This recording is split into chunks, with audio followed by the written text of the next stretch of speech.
এই যে দেখুন এখানে আমি 300 গ্রাম পনির নিয়েছি। পনিরটা কেটে ছোট ছোট করে পিস করে নেব। আজকে আমি আপনাদেরকে ইঁচড় পনির তৈরি করে দেখাবো। সব রকমের তো ইঁচড় খেয়েছেন, সব কিছু দিয়ে, কিন্তু পনির দিয়ে কে কে খেয়েছেন আর কে কে খাননি, পনির দিয়ে একবার এইভাবে ট্রাই করবেন।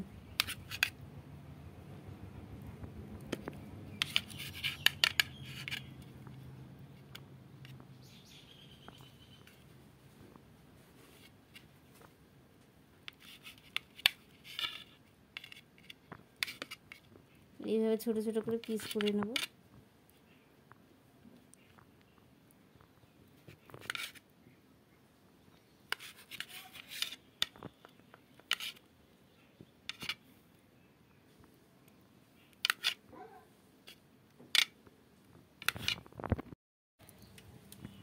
এই যে দেখুন কড়াইতে তেল দিয়ে তেলটা গরম করে নিয়েছি, আর এই যে কেটে রাখা পনিরগুলো দিয়ে দেব। পনিরগুলো আমি ভেজে নিচ্ছি। এই যে দেখুন পনির ভেজে তুলে নিয়েছি। ওই তেলেই আর একটু তেল দিয়েছি, তেলটা গরম হয়ে গেছে। দিয়ে দেবো গোটা কটা জিরে, দিয়ে দেবো তেজপাতা,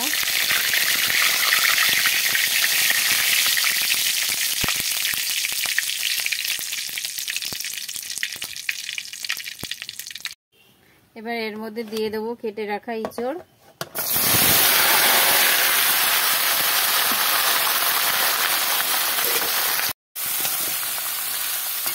এবার ভালো করে এটাকে কষিয়ে নিতে হবে।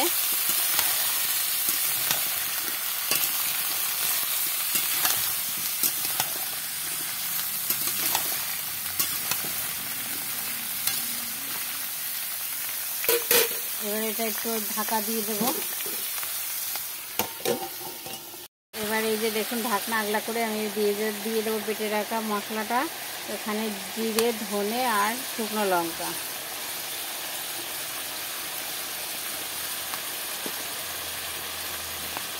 দিয়ে দেবো কিছুটা আদা,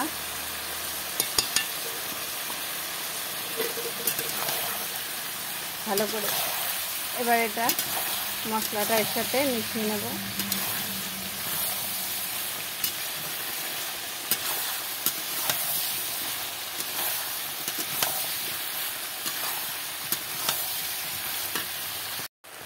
দিয়ে দেবো লবণ, স্বাদ অনুযায়ী লবণ দিচ্ছি, 2 চামচ দিলাম।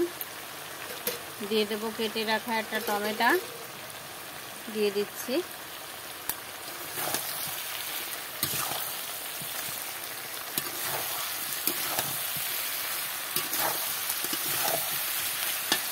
দিয়ে দেবো হলুদ, পরিমাণ মতন হলুদ দিয়ে দেবো, 3 চামচ মতন দিলাম। হলুদটা দিয়ে ভালো করে নেড়ে চেড়ে নেব। এবার এটা ভালো করে কষিয়ে নিতে হবে, ঢাকা দিয়ে দিয়ে কষিয়ে নেব।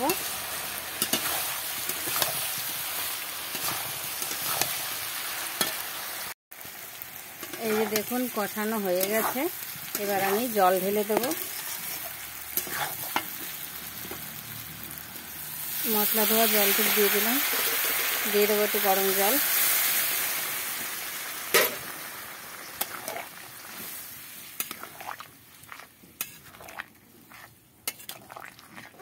এখানে আর একটু জল দেবো,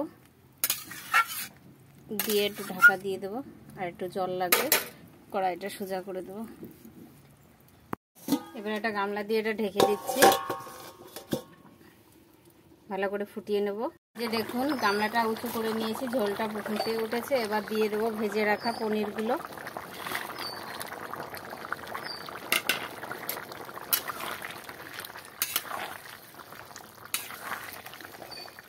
এটা আর একটু ভালো করে জাল করে নিতে হবে। এখনো আলু টালু সব শক্ত রয়েছে, কিছু আলু গলে গেছে। আলুগুলো তো গলেই গেছে, তাও আর একটু জাল লাগবে, ঝোলটা কমাতে হবে।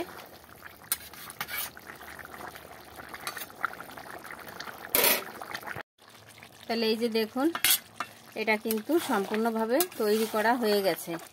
এই যে ঝোলটা দেখুন পুরো শুকিয়ে গেছে, কষা কষা হয়েছে। এবার এখানে আমি গরম মশলা দিয়ে দেবো। এই যে বেটে রাখা গরম মশলাটা দিয়ে দিচ্ছি। এটা দিয়ে নামিয়ে দেব।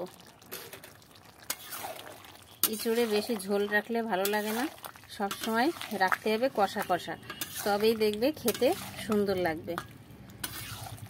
তাহলে এটা কিন্তু হয়ে গেছে, এবার এটা আমি নামিয়ে নেব এখন। তাহলে এই যে দেখুন পুরোপুরি কিন্তু তৈরি হয়ে গেছে পনির ইঁচড় নিরামিষ। তা আপনারা তো দেখলেন কিভাবে আমি এই পনির আর ইঁচড় রান্না করলাম। তা আপনারাও এই পনির দিয়ে ইঁচড় দিয়ে এইভাবে রান্না করে খেয়ে দেখবেন, খেতে কিন্তু সত্যিই দুর্দান্ত লাগে। এটা সম্পূর্ণ নিরামিষ।